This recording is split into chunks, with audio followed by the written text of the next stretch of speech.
Hi, and welcome to Lead with Bubba Scott.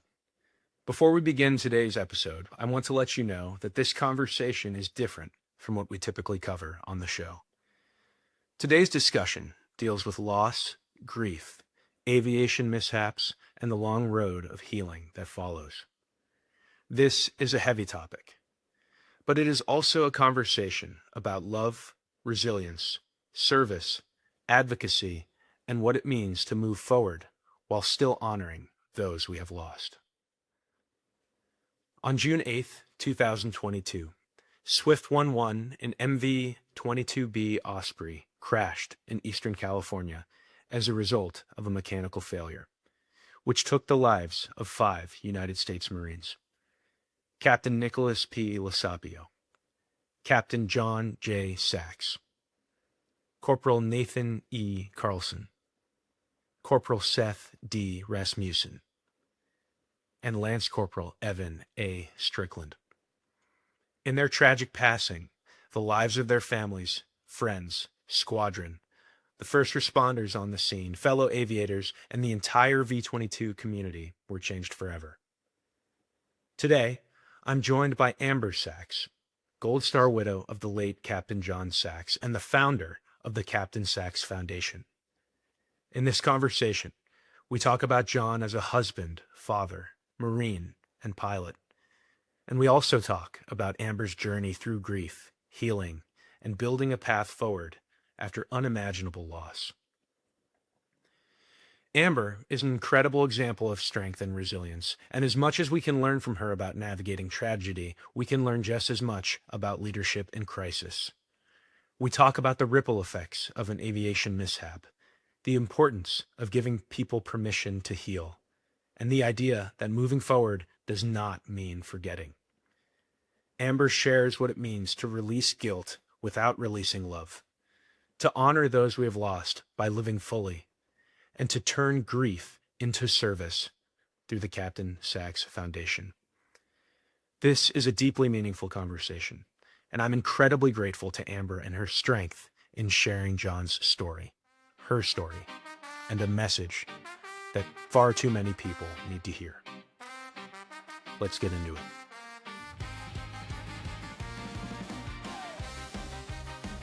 Amber Sax, welcome to Lead with Bubba Scott. Thank you for having me. Thanks so much for coming on the show and giving us your time today. I'm really looking forward to this discussion, and I think it'll be really powerful for our audience. So thanks again. And with that, I just want to kick it off with, can you give us a little bit of background on where you grew up and where you're from? And then if you could talk about John and his upbringing and how you met. Yeah, so John and I are actually both from Northern California. He was born in Torrance. I was born in the Bay Area, but the upbringing and what we consider our hometown would be Northern California, Granite Bay for him, Folsom for me.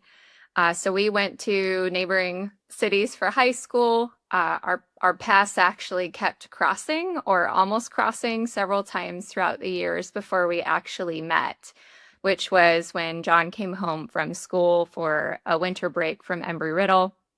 He was out with his friends, I was out with my friends, and we met.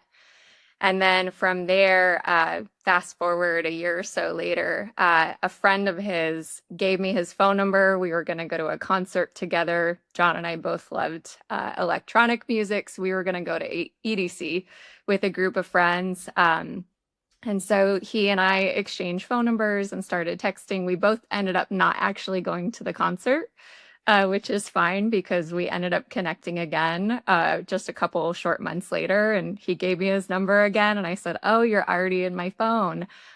You're Johnny Pilot," is what I had him saved as, because all I knew is his name was Johnny. He's a pilot. And his friend said, "I think you two might like each other." So that's how we met.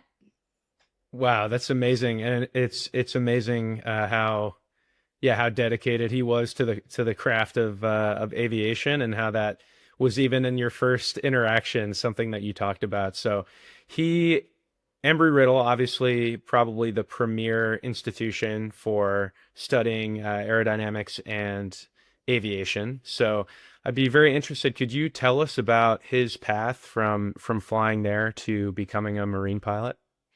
Yes, so he dreamed of flying since he was 8 years old. So his grandfather served in the military, and one of his grandfather's dear friends, who was a mentor to John throughout his life, they always stayed in touch. He took John up when he was 8 in a ride with a Yak 52 aircraft. And so he was sold Wow. at that point. He wanted to become a military pilot. So he grew up holding on to that dream. His family protected that dream and they took him to air shows, the Reno air races, air museums. I mean, he just absorbed anything he could about flying and aviation and military history, you name it. So fast forward, he went to Embry-Riddle, and so when I met him, it was after, when he was finishing up school, he had just graduated, moved back home to Northern California. We both met. And in our very first date, he said, I would like to be a military pilot. He had already had his commercial rating, multi-engine, IFR at that point. He was going to become a CFI at some point to build up his hours. And I said, "Oh, that's great." And I told him, "Well, these are my career dreams as well." And it was great and we enjoyed it. His passion for flying made me instantly just start falling in love with him because I had never met someone before that knew what they wanted to be from childhood and then relentlessly pursued that. And so 2 years later, after we started dating, I got a call saying, I was accepted to officer candidate school for the Marine Corps. I leave in about a month. And then we got engaged in that time. He left and we did the 9 month separately during OCS. I was still in California and he was at officer candidate school and then the basic school. And then we got married during the basic school and moved to Pensacola together. So his path really was the fact that he graduated from Embry-Riddle, got all those ratings. He ended up becoming a CFI in that 2 year window. He had almost enough hours where he could have just gone to the airline, and that would have been a great career for him, and he would have found it very fulfilling and loved it. But that wasn't what he dreamed of his whole life. And so, of course, when he got that chance and he wanted to take it, it was yes, 100%. You should go and you should do this. And he went on to earn his wings of gold in 2020, which was actually the same week that our first daughter was born. So she was 6 days Oh, old wow. at his winging ceremony in her stroller, which is really special knowing that she was there for that too. Wow, yeah, that is an incredibly special moment. Reflecting on while you were speaking, I just can't help think about, but what to think about. There are so many people who just catch this bug of aviation and who just are absolutely so in love with flying and everything that has to do with it. And then there are people who really want to serve and who are open to flying and are are interested in it, but it's not necessarily kind of their lifeblood. It's wonderful to see that John had almost equal parts of both. That unbeatable, undying love of aviation that you've seen. If anybody who knows pilots, you've seen guys and girls like this who it's just all they think about all the time. And then couple that with his desire to serve is really special. You see both of those two things separately. It's pretty rare that there are folks who know for a fact that they want to do both and who pursue it so relentlessly. So that definitely gives us a great picture of his spirit as an aviator and as a Marine officer. Yeah, and as his wife, I speak about those days with so much joy because getting to see your person accomplish everything that they wanted to and everything that they set out to do and seeing how hard it was to, you remember with flight school, I mean, there's ups and downs, there's a lot of stress, and moving from platform to platform. But he loved it. He loved it. It was hard, but it was fulfilling. And so getting to see him earn his wings and finally get to the fleet, become a Purple Fox, I mean, that will always be one of the best things of my entire life that I've been able to do and witness to support him in that. Absolutely, yeah. And it's also crazy to reflect on how much experience he had before joining the Marines regarding flying. All those qualifications and certifications take an incredible amount of hard work. And then being able to leverage that to become a Marine pilot is really special as well. So we talked a lot about his love of we've touched on a little bit his love of family, and I know we're going to talk about that more. We talked about his love of aviation, but is there anything that really stands out to you to get us to fully understand John as a person outside of flying? He was one of the most joyful spirits you could ever meet. He was so funny. He had the best, especially as a Marine, dark sense of humor. He would just say the most off the wall things sometimes, no matter what was going on in my life, even, when I'm in labor with our daughter and it's like high stress, he would say something just to bring me out of that for a moment and laugh. And just such a spirit of like light and lightness and giving himself to others. I mean, no matter how much time he had to spend with the military and how limited his personal time was, he was always showing up as a dad, as a husband, as a son, as a brother. I mean, he was all of these things. And then also taking calls from people that wanted to fly, investing in others. He loved being at the squadron. He loved serving. I mean, service is like really encompassing of John. He had that heart to love and to give, without expecting much in return from anybody either. He didn't complain very often at all. It was very rare to hear John complain about something, because he just realized how blessed he was with the path that he was on. He realized how much it took to get there. And he saw it as just a big honor, to be a dad, to be a Marine, to be a pilot. It was never lost on him putting that uniform on every day. Yeah, what a beautiful description, and anyone I ever met who knew him definitely shared that same mindset, or that same depiction of him as a joyful and selfless person.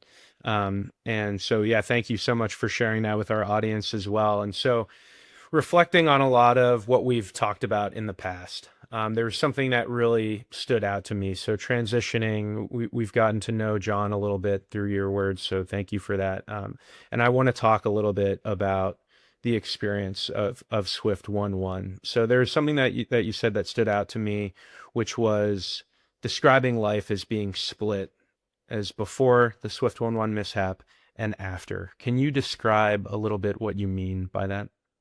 Yeah, I mean, a lot of people talking through grief and profound loss and being so connected to it. There is very much a before and an after. There are a lot of times, and this may sound dramatic to those that haven't experienced it, but it's this sensation that the person you were also died with them that day. And a Mm, beautiful twist on that I've heard is like a part of you went with them. And so you also kind of transform into who you need to be to survive for a little bit. And then sometimes that person also needs to fall away to become something new. And so, as a military spouse, you feel like you live many lives with all the duty stations and the different things that you're encountering and experiences and rapid growth throughout all of that. But losing a spouse, losing, a son, a brother, a cousin, it really transforms you into this before John died, before Swift One and after. And that also goes for the people that were connected to the incident, the people that were there. I've heard them describe it as well. And with military aviation in general, as you know better than I do, there's also this before and after when you first lose somebody you know. And so, with other MOSs, there's lots of risks. With aviation, it's the bands that people are wearing. You start noticing the more years of their career, the more likely they're going to have one on. And I'm not trying to say one is more dangerous than the other or take away from what each person faces, but there is this shift after flight school, and you don't know when it's going to happen, and then it does. And for us, it was just a few months before Swift 1-1, and it was with the Norway mishap. John knew Ross, one of the co-pilots, mm, or one of the pilots on that mishap, the co-pilot. And the Memorial Day after that was different. The discussions we had around mishaps were different. The discussions we had about his job were different. It really shifted everything. And so with Swift 1-1, I was very keenly aware that there were friends that had already gone through that shift, but there were also people making that shift at the same time that our family had been flipped upside down. And it's a ripple throughout the community. The extent of it, you really don't know until you talk to people and you see how it impacted them years later and how it changed their family as well. So that's really the shift, and it doesn't just happen for the families; it happens for the whole community connected to that. No, what an incredible description of that phenomenon or sensation. It really made me think. I didn't realize that John knew the folks who were involved in the Norway mishap, that he knew Rost. It makes sense, the timelines lined up, but I was unaware of that. I remember, as you talk about this shift, I remember checking in to my unit when I was a junior co-pilot and hearing some of the stories. Our unit had just gotten back from deployment. All the senior pilots were like gods to us, these junior guys, and there were a couple guys who were wonderfully talented and who were kind of stepping away from the community, and it didn't really make sense to us because everything for us was about flying and growth and progressing and becoming the best aviator possible. But there had been a mishap in the CH-53 community, and a number of those pilots were very close with some of the personnel on that mishap, and you could see how that shifted their perspective so massively. And so I've never really thought about it in the terms that you put, but certainly have seen that. And yeah, you mentioned, before and after, you mentioned how that was for your family and how that impacts the community. I wonder, when you think about discussing the mishap or discussing the members who've given their lives, how are you able to talk about it? How do you recommend that people go about talking about those things while, you're honoring their lives? You're not, you don't want to reduce the significance of the mishap, but you also don't want people to be completely distilled to a single moment when they had full and complex lives. Yeah, it's challenging as a surviving family member because it's your everyday.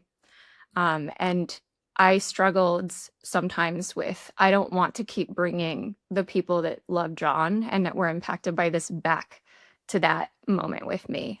Sometimes people have described it as like going down to the basement where, dark thoughts come in. You're brought back to that moment of time. And sometimes you feel like you're being dragged back there repeatedly. One great example is yesterday was the anniversary of John's final flight of when they brought Hmm. him home.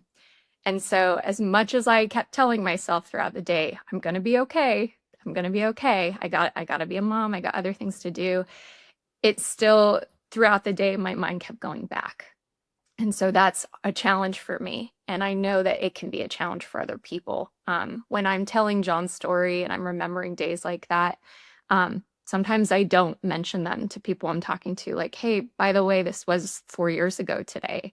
There are some friends that I know I can do that with, some friends that I can't. And also, like you were saying to your point, you don't want to reduce them to that moment, especially the guys on Swift 1-1. We've gotten to know them through their families and just the light that they were, the joy that they were, and knowing that keeps coming back to such a dark moment and such a deeply painful moment is not something you want, but you also don't want the acknowledgement to be lost of how deeply those things impact families and hurt.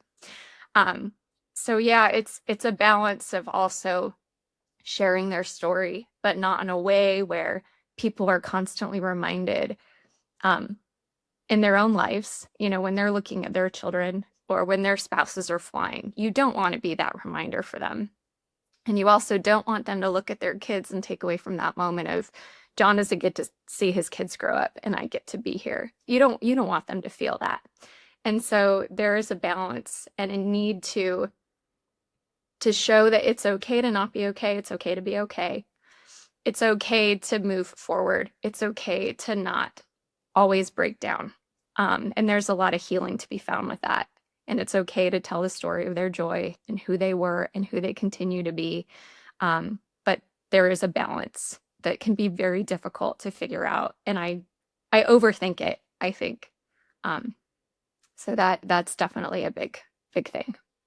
Yeah, no, thank you for that distillation as well. That is really helpful just to understand the mindset and how you actually approach something that's so deeply challenging. And just stands out to me every time we speak. Your strength and your ability to carry these things and do so with such grace is deeply impressive, and I think it's just a great model for others. So thank you for doing that. I'm thinking about, you mentioned the ripple effect, and then as we were just chatting, you mentioned this idea of not necessarily wanting to bring things up all the time, or friends that you can share things with, friends that you don't. I love the idea, or not love is not the correct term, but the idea of going down to the basement. It makes sense a lot to me because it's, you got to go down to the basement sometimes, and you don't share your basement with other people, even some of your close friends. So that's a really helpful distillation. But when I'm thinking about this ripple effect, and I'm thinking about, one of the toughest parts for communities, for the aviation community when these things happen is, if it's someone from the squadron who will then, interact with the family and represent the government. It is, this incredibly tight group of people, as you mentioned. Obviously our first thoughts go to the men and women who give their lives, and our second thoughts immediately go to the families. You mentioned repeatedly in our discussions the other folks, and when I'm thinking about that, I'm thinking about just the squadron themselves, these guys and girls who, having witnessed their close friends give their lives, they have to go back and continue flying. And so this idea of when you actually process, how do you actually process, and when and how do you bring it up and talk about it, I think is deeply fascinating for the people who have to, continue to go out to do the work and do the job. But with all that said, I would really like to ask you about this ripple effect. And when you say that, that's who I kind of think about. But there are, of course, countless others who are impacted, and I know you wanted to touch on that. So could you describe for us who we're thinking about when we think about this ripple effect? And then, if there's something you want them to hear, what would that be? Yeah, absolutely. The very origin of when I first thought about the ripple was actually when I was waiting for them to come tell me whether or not it was John. So Mm. with our case and with many cases, you find out on the news that something happened. Or in my case, I found out through a friend. She said an aircraft went down and her brother had texted her asking if she was okay. And I was in the car with her. And so I had this moment where John was a pilot before he went into the Marine Corps. So we had kind of a way for me to know if he was okay with the Find My Friends. Of course, when they're on deployments and things like that, it's a little different. But when they're training, I could see him bouncing around the map and I knew he was okay. But I pulled out my phone and I saw that he was not moving on the map and had stopped sending a signal around the same place and around the same time as Swift 11. And I looked at the news article and it confirmed it was an Osprey. And so for me, I was like, okay, John is either not okay or John just had the worst day of his entire life. And so my friend drove me back home. She asked me if she should go to the squadron. And I said, I need you to take me home. They're coming to my door. I need to be there just in case. And then, his family and I were on the phone and I told them everything I knew at the time. And I told his mom, I think you should get down here. I think you should book a flight. And I said, because either something happened to John or he just witnessed his friends pass away or go down. And so his mom ended up booking a flight. I said the same thing to my mom. She ended up hopping on a flight. And then, of course, during the hours after that is when they came to my door. And the second time I felt the ripple effect was when I opened the door and there are 5 faces looking at me. One of them, and the very friend I didn't recognize at the time, and I later learned that's my casualty assistance officer that was assigned to me. And his task was he knew he had to tell a pregnant woman that her husband had died And I remember in that moment, I just felt so much sadness for him as well. And then the chaplain in the back I didn't recognize. And then the 3 Marines in the middle were John's friends that I recognized. And so they came into my living room, and as we're sitting there, the thoughts are going through my mind of knowing the day that they had to have.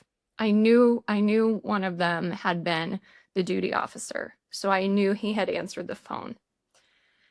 I knew that they had to go home and get those alphas on. And I knew that their wives were probably standing there watching them get their alphas on. And I remember I had questions. I had so many questions. I want to know what happened and what they could tell me. And I wanted to know if John was safe, which sounds silly, but I wanted to know where he was and knowing that he was being watched over. And so then my mind went to the people watching over him. And the people that responded to the scene was something that was filled in later on with the context. So after they went home, I couldn't sleep. I was lying awake, thinking of the people I had to call the next day. And in the weeks that followed, it started becoming more clear about the post-mishap response. And even in the months, I didn't know all the names of the people that came out till several months later. But hearing, there was the mishap, and then there was the Swift 1-1, which was John's aircraft, and Swift 1-2. I had the flight schedule, and I knew the names of the people that were on that mishap. I knew their families. That was hard, knowing the impact that was on them. I knew who was supposed to be in the Osprey later that day. I knew their families. I mean, it just keeps growing as information comes in. And then fast forwarding to all of the others that had to respond to the scene. I shouldn't even say the words had, because I know in their mind, it's like, this was our duty, this was our training, and this was also an honor to be able to try to do something and to try to land and to protect the scene, to watch over them. But there were 53s that landed. There were 60s that landed. The federal firefighters from El Centro, Imperial County, first responders, they had a really difficult time getting to where they were. I've had the opportunity to speak to some of them over the years, and that has helped me in my grief journey. And I think it helped them as well with that connection and being able to talk to someone about it, because they don't necessarily get the same thoughts and prayers constantly directed at them that the families do. And on those days when they're also pausing and reliving those moments, I want them to know that so many of the surviving family members are thinking about them too. And my mind still comes back to that and how many people were involved. We did have the opportunity to go out to the scene and to also go out and meet some of the people that responded. And I was able to give them one of John's coins. I wrote a lot of letters too, which I was thankful that the squadron provided me with that list, because I didn't know whether or not they would. And so the week of our wedding anniversary, the following year, I wrote the letters, and I struggled writing them because I was like, I know this is cathartic for me. I want to make sure when they read this also is good for them too. So finding the right words. And one of the points I kept saying to them was, our family's grateful that you were there. We're grateful for everything you did for us. On behalf, I think I even wrote on behalf of John too, because I know he's the kind of guy that would never want anyone to have to be in that kind of situation. And just expressing to them that I think about them, and I hope that they don't carry what came from that day. I hope if they're one of the people that are pilots or crew, that they keep flying. If that's what they choose to do, it's what John would want them to do.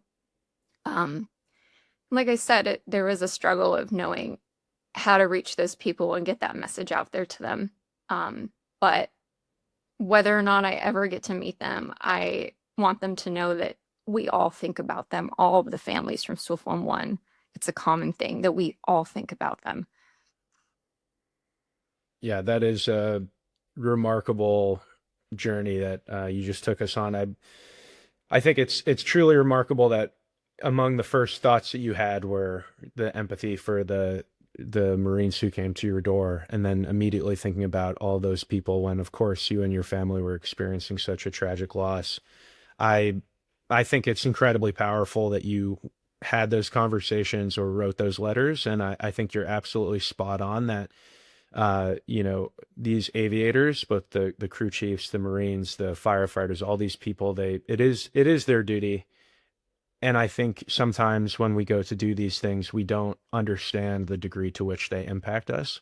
And so getting a message like that from you, I know must have meant the world to those people. And I think is helpful for people to realize too, when you are engaged in the other side of these investigations or mishap response, it does have an impact on you, and it is profound, even when you feel that you're detached from it while you're actually doing the work or that kind of thing. It leaves an imprint on you, and so thank you for sharing that message to them. I do hope that they're listening and that they hear that message, and I'm really just in awe of the tremendous empathy that you and the other families have for these men and women who responded to their duty.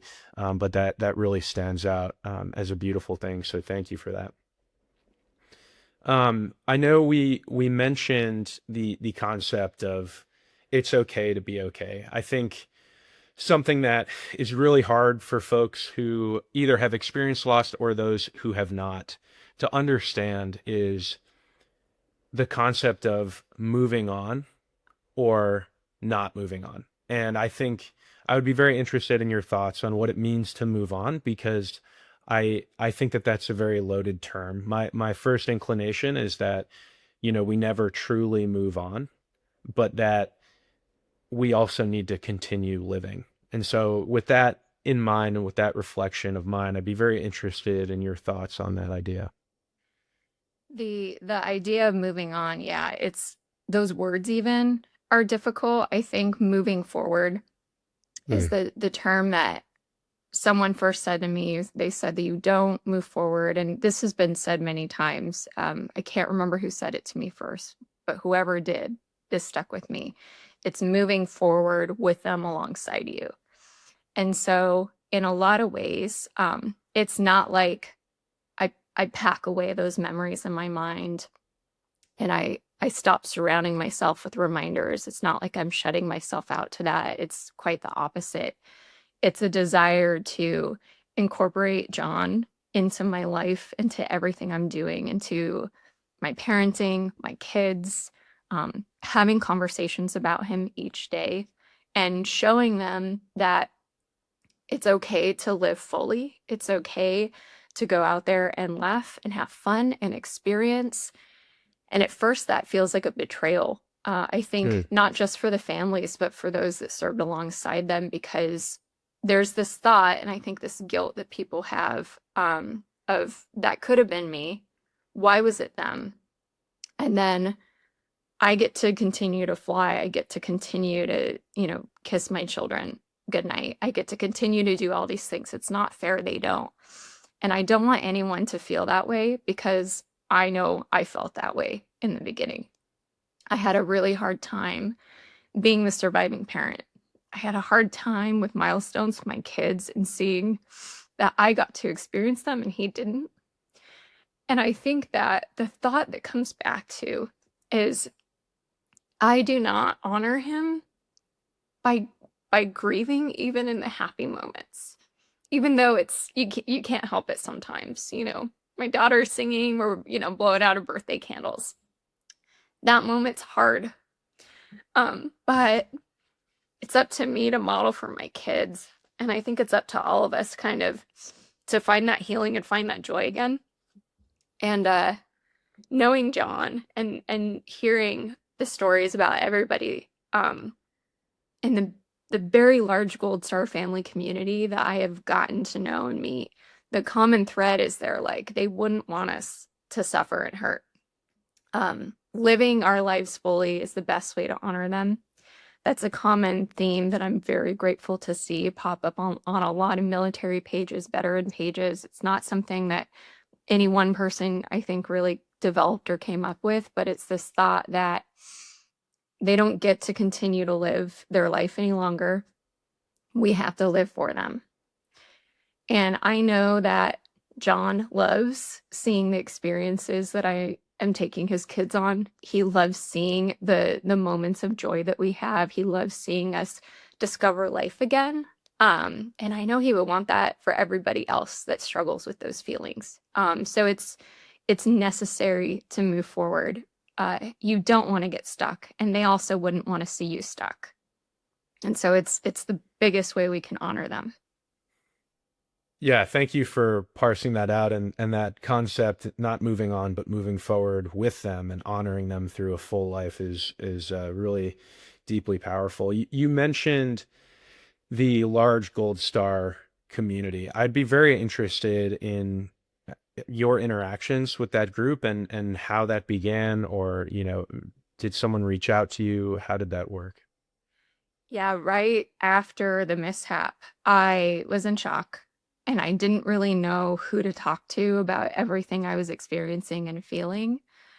It was a lot to process all at once. And you have these thoughts as a military spouse of what I would do if this were me, what I would do if I got the knock on the door. And that all goes out the window completely.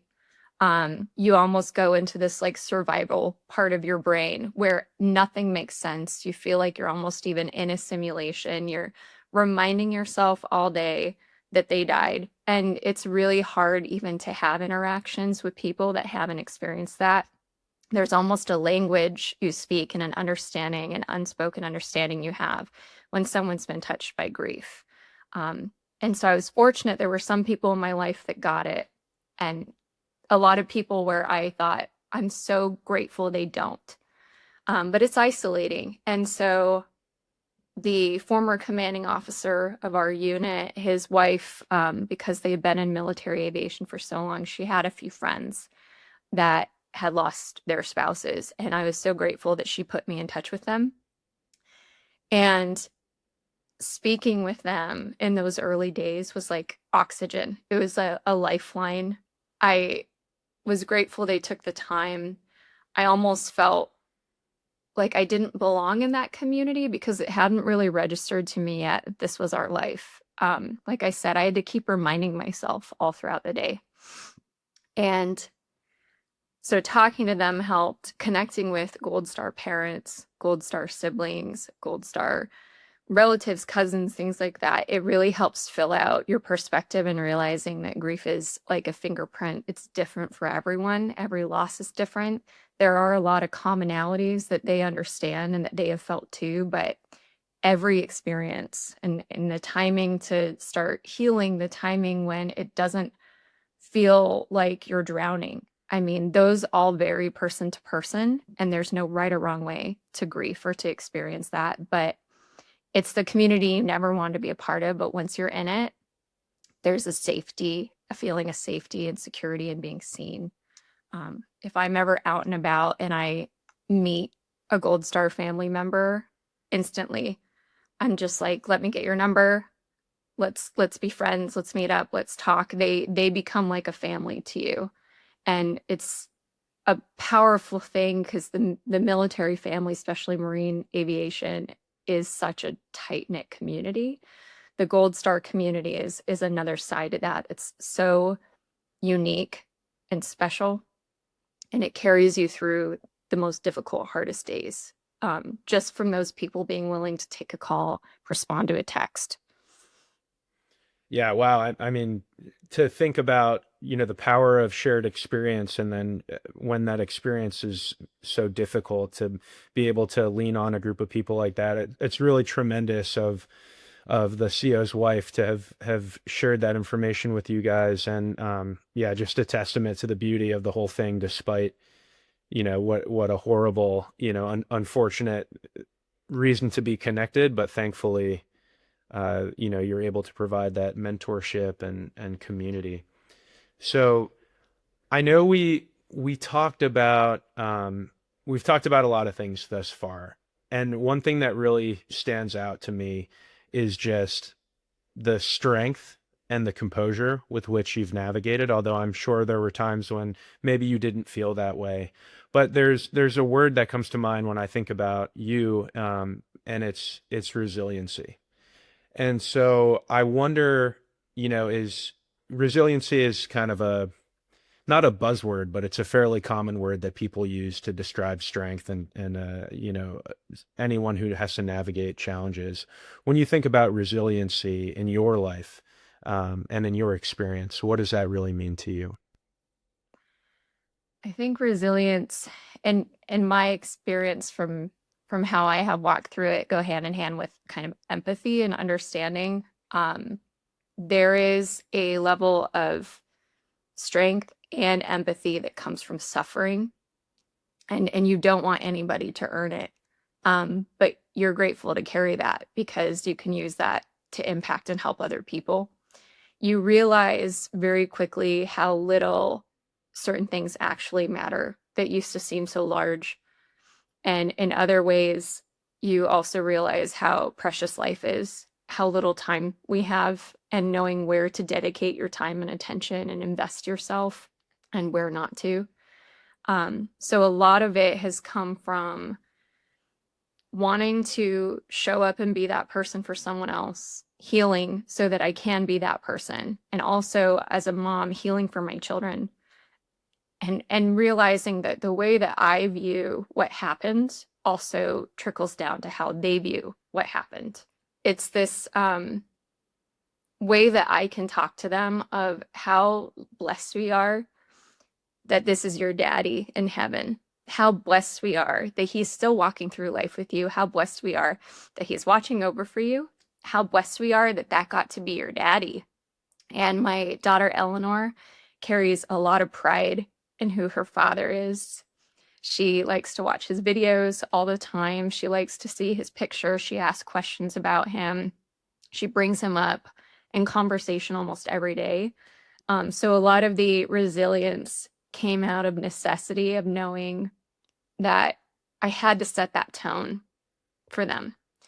And also with others in the community too. I think they look to you for permission to feel, and also permission to move forward. I've talked to people who are like, I feel guilty even talking to you about how much Swift 11 impacted me because this is your life. And really, it's like everybody that was impacted by it deserves to be heard and validated and speak about it. And I appreciate taking those calls. I appreciate knowing that when our family is pausing and when this is our everyday, other people also pause. But the other side of that is I don't want them to carry it every day as a weight. I don't want it to drag them down, and I want them to be able to move forward. Absolutely. This is just incredibly eye-opening to me to hear about your experience and to think about at the beginning of the episode when we talked about the way that you described John, and then hearing about your response to everything that has occurred since then really does show very clearly that you're living your life in a way that is, magnifying the things that he cared about. And that I think stands out in everything you just said about your family and how you're showing up for others. But also I think in the Captain Sax Foundation and how you're taking the things that were so important to him that of course could be cause for negativity, his love of aviation, could be something that you are no longer interested in and would be very understandable. But you're in fact the opposite.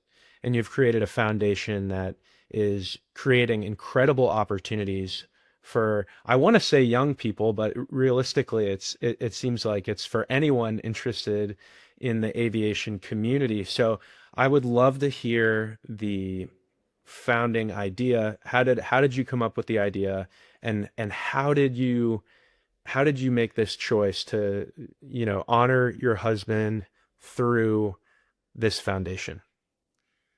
Yeah, it's hard to hate aviation. It's also hard to hate the Marine Corps or to hate even the aircraft, the V-22, because of how much John loved them. And so I don't. I really don't. John was living his dream life, and he would say that all the time. He would have these full circle moments. Like he would fly into Lake Havasu as an Embry-Riddle student. And then as a Marine Corps pilot, he was flying into Lake Havasu. And he'd see these small planes. He'd see, now he's the one in the seat of the super cool military aircraft. And when they're dreaming of this. And he's remembering that moment and all the work it took to get there. And those were the times that he was just like glowing. I mean, he would just come home cloud nine every single day, regardless of how long the day was, how hot the cockpit was, how exhausted he was. And anything that might have gone wrong in the day didn't matter. And so that was kind of where it came from in the beginning of this was John's dream life. John, we need to do good in his honor. John was good. The epitome of John is like to know John is to love John. John was love. And so what better way to honor him than to serve those communities that became a second family to him, that felt like home to him, that he felt so connected to. And when it came to be, it was actually right after the squadron memorial, because I was getting a lot of people coming up to me saying, how can we help you? What can we do for you and your kids? How can we help your family? And being a military spouse, you hear this a lot with Gold Star widows of like, you're used to being independent and just figuring it out. And it's you and your spouse against the world. You're living in an unfamiliar city. You're just figuring it out. I mean, you don't rely on other people a ton, for support beyond the military community, And so I didn't know what to do with that question. And so my answer that kept playing in my head was help me build his legacy, help him be remembered, help people know John, help people know his impact, carry forward the things that mattered to him. And so I started talking to my casualty assistance officer and some of the Marines like on base, the JAG, saying, how do I set up a nonprofit or a fund where people that want to help us can help us by carrying forward his legacy, donate money, we turn around, we give these to aviation students. And, John, he went to Embry-Riddle, very expensive school. He partially funded his education with, family support, student loans, grants, working as a student employee at Embry-Riddle. We had student loans as a married couple we were paying on. So like we knew that feeling that a lot of people have from having to pay for flight training. Also as a CFI, he would have those students that were so passionate. If they could, they would fly every single day and they would finish all of their ratings and they would just go. But it's so incredibly expensive. And so that's where it came out of. So we formed the Capt Sax Foundation, and we're a little unique. It's not just for aspiring aviators. It's also for people that are building their hours, transitioning out of service, rotor pilots, somebody that may not have enough hours. They may have certain ratings they need before they could go to the airlines or fly professionally. We also expand out to engineering students, aviation maintenance, any sort of technical program, air traffic control, anything related to aviation. And a big reason behind that was John lived and breathed flight. There were periods of time throughout his career when he couldn't be in the cockpit and he was in a supporting role. He loved every minute of it. And it takes that whole community in order to make flight possible. And we want to fund those dreams too. There are also some people, because becoming a pilot is not something that everybody is able to pursue for so many reasons. It could be, financial limitations, but it also could be medical limitations and things like that. But they just love it and they want to be connected to it. We want to fund those dreams too. And so that's what we do. That's what we've been doing since we had our official launch in 2023. We have given out over $80,000 in scholarships so far. And by the end of this year, we are hoping, and I say hoping, fingers crossed, because things could always change, but we're hoping to hit over the 100,000 mark by the end of this year in scholarships given out to people pursuing that path. And I have to tell you that giving our grief a place to go, not just for me, but for our friends and for the community to be able to support that, has been a really healing experience for all of us. And it's something I know John would be really proud of.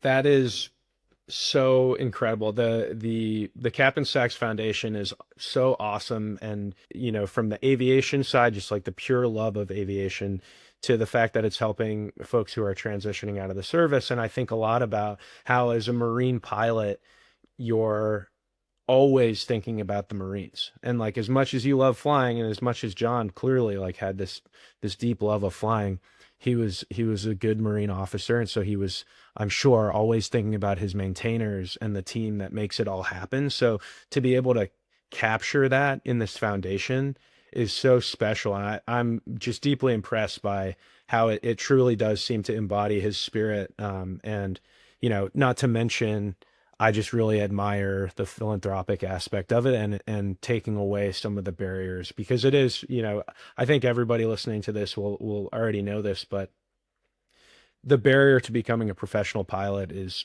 so high, and it's almost entirely financial. Like you mentioned, there are people who have different things that prevent them from being able to do it, that are outside of finances. But even for the folks who are medically capable and have the aptitude, there's just a mountain to climb in terms of getting the right hours. Hours are money. And so to see the work that you guys are doing is truly incredible. And yeah, just thank you for doing that, for all the men and women who will work on and fly planes coming forward. So we've talked about the foundation. We'll circle back to that before the end of the episode, but what the last thing I wanted to touch on is just this idea of advocacy and using your voice. So we've talked in the past about, folks feeling like maybe they don't have a voice, or maybe they don't want to speak out. What is your thought process on, using your experience as a manner to help move the ball forward when it comes to different issues about which you're passionate? Yeah, before John, and this is one of those before and after too, before John passed away, I didn't have any idea how to have a voice as a military spouse. If I had concerns about aviation safety, aircraft safety, living conditions for military families, all of these things that we're facing, I didn't know how to express those. And to be honest, I almost had this fear that if I did in the wrong way, it could negatively impact his career. And there's a transition that we're seeing in our military these days with the spouse community, where they're learning how to use their voice, being unafraid to use their voice. There's a lot of advocacy groups popping up, leadership groups popping up, a lot of funding to nonprofits to empower military spouses to be leaders. And that's such a great thing, because when John passed away and when the investigation came out and there were some lingering concerns that they hadn't fully resolved what ended up causing their aircraft to go down.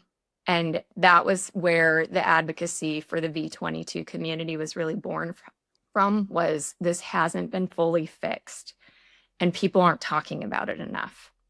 And there are a lot of people that might know someone that serves in the military, but realistically, there's such a small percentage of people that know what it's like to be holding their breath, checking their phone, and scared when their loved one is flying. And just because they don't know how that feels doesn't mean it shouldn't matter. And so that's where we started speaking up and encouraging people, whether they're connected to the community or not, to say, ask these questions, and these are how you can ask them. So writing your local congressman, looking up who they are, sending them a letter, and just saying, I'm a concerned citizen. I saw this investigative report. Has this been fixed? Why was more not done? How did this even happen to begin with? And just asking those difficult questions. There's a lot of times that the congressmen and women aren't aware that this is even a problem. They don't know the history behind it. The experts really can be the military community and the surviving families. And you're sitting across from them and you're bringing them up to speed on, this is the last time we had a V-22 hearing. This is the last time there was really public oversight into this. Here's the history of what we know with public information. Can you find out anything else for us behind the scenes? Can you use your power to get those answers? And so we started writing letters. We started getting meetings. Sometimes people write back and say, thank you for writing me. Thank you for what you're doing. I'm sorry for your loss. I encourage you to write back and say, I'd like to meet. Don't take the letter as the end of the response, because sometimes sitting face to face with you, even virtually, and seeing your face, seeing a picture of your loved one, it makes a difference. So for us, that's really what it came to. And, the family members were texting one another of just met with Senator so-and-so, just met with Congressman, blah, blah, blah. Just wrote a letter to this person, just called this phone number. Here's their contact if you want to call them too. And we really started rising up together. And we were all unified, which is something that's really powerful on that. Every single person that lost their life on Swift 11, so Nick, John, Seth, Nathan, and Evan, had loved ones that wanted to use their voice and join the fight. And so we did. And we were able to get a hearing. And I'm not saying we were the ones that got the hearing. We contributed. We were just another voice in the wind. Collective voices have power, saying we need oversight, we need answers. And they had a hearing, and progress came out of that. They had another hearing, progress came out of that. In those in-between times when things are quiet, we're still sending letters, we're still meeting with people, we're still reminding them, we haven't heard this has been fixed. Have you heard anything? You should still be asking questions, and this is why it should matter to you. And those things do drive change. And if anything, they give hope to the community too. I had this feeling of self-consciousness when I was sharing, my very small, like, friends and family social media, sharing, what we're doing, who we're meeting with, what we're saying, making posts saying, I'm still really holding on to this, and I'm still very upset. It hasn't been fixed. Why aren't more people caring about this? Please be writing and encouraging other people. And that was hard for me. And I didn't want people to view it as like, Amber, you need to let this go. Amber, you're not going to make a difference. And those were the thoughts in my head that I had, because I just didn't know whether or not I was helping anybody. But then there were those other messages coming through from people in the community saying, my husband, every time he flies, I'm scared, or my wife, and my son, my daughter, and thank you for what you're doing. Thank you for not letting this go. And so the encouragement I hope to put out there is not just for surviving families. And I do want to say, if you choose not to advocate, that is perfectly okay too. There is no obligation. You don't owe anybody anything. It's a personal choice. And then for the people that are still in the community, or people that just separated out of it, it can be very cathartic and healing and helpful in your own journey to write those letters and to know that you did something, and to demand those meetings and be relentless, because nobody is going to care more than the people that are actually attached to the community. And it's also a way to build their legacy, because John's death and Nick, Seth, Nathan, Evan, it can't be that they died and then more people continue to die because they didn't fix it. That can't be the case. It needs to be they lost their lives and nobody else lost their lives because of hard clutch engagement. It was fixed. It was resolved. It never happened again. That needs to be the end of the story. And so that's kind of the purpose that we find from the advocacy. I want them to know John's name, and I want them to know his face, and I want them to think about him. And he's more than just a name in a news story. It's more than just a sad story. Yeah, I mean, once again, just thinking about what it takes to maintain the effort and maintain the pressure and maintain the fact that you've taken this incredibly difficult scenario and you're standing up and you're moving the ball forward for what you believe in, I just think is truly remarkable. And I, a couple takeaways from that being, one, your voice can matter if you use your voice, and anybody, can write a letter, and it feels like it may not matter, but doing it can make a difference. And then B, yeah, that it's challenging for people to do that. What you just described sounds so difficult and so hard, and to be grappling with this all the time takes a stoic leader and someone who is willing to do it even if it's hard. And I just think that speaks really highly of you and the other families, that you all are so committed and are continuing to advocate and push these issues about which you're so passionate. So we've covered a lot in this episode, and I something I'm reflecting on is like, technically this is a leadership podcast. And the reason why I asked you on is to celebrate the lives of the members of Swift 11 and especially John, who of course was a great leader himself, but also like, I really do admire you deeply as a leader. And while we've talked a lot about recovering from grief or dealing with grief and moving forward, not moving on, I think those are a lot of leadership lessons as well, beyond just the grief sphere. And so with that, I ask everyone who comes on the show, if there's one piece of advice that you have someone who's stepping into a leadership role, or if there's a specific trait that you think is something that's important for people to hone, what would that be? Leading with empathy above all else, because you think you know what someone could be going through or experiencing, but until it's your life, you don't. And just making sure that anytime you're dealing with someone that might be difficult, or they might not be handling something well, or there are ways that you think they could be better, you have to realize a lot of our decisions come from a place of pain and survival and just trying to do our best. And so the times that people were giving me a lot of grace in my healing journey, especially in that first year, as I was just learning to breathe again, those made the biggest difference in my life. And in turn, when I'm dealing with people, I always try to pause and ask myself, where is this person coming from? What don't I understand? What don't I know? And what could I never understand or experience because I haven't walked their shoes? And choosing to show love in those moments and patience, and choosing also just to see the good in them and forgiveness even. There's something really powerful about healing and choosing to heal, and it's not the easier road. Absolutely. And I completely agree that when it comes to leadership, empathy is key, and that it oftentimes is very challenging to actually implement. So last question, we've got the founder of the Captain Sax Foundation, where we talked about the $100,000 goal by the end of year. Is there a place where people can make a donation or find out more information?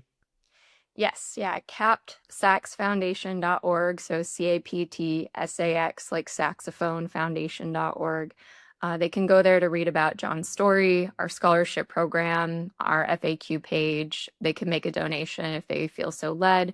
And then most importantly, our transparency page talks about how we use those donations. We have a 100% donation guarantee. I personally cover the expenses for the foundation because I want people to know when they give us $1, it's going to a recipient. And there's no question on if it's directed anywhere else. And the reason why I do that is because I know these stories are healing for all of us. So when they see someone say, "Thank you for my scholarship, it made a difference in my life," I want them to feel like my donation funded that scholarship. My donation did that. Because it's not just for us that are volunteering. It is for the whole community, the Captain Sax Foundation, and making sure that they can find the healing in that experience too. Absolutely. Thank you for sharing that. And we'll make sure to have the link with the show as well, and hopefully be able to bring some traffic your way for a very important and an awesome cause. So Amber, thank you so much for the work you're doing. Thank you so much for sharing your story, and thank you for joining us on the show today. I appreciate it. Thanks so much for listening to Lead with Bubba Scott, brought to you by the VA Lender. If you enjoyed this episode, please follow the show and leave a rating or review wherever you listen to podcasts. You can also follow along on Instagram at Lead with Bubba and let us know your thoughts on the episode. Thanks again for listening, and we'll see you next time.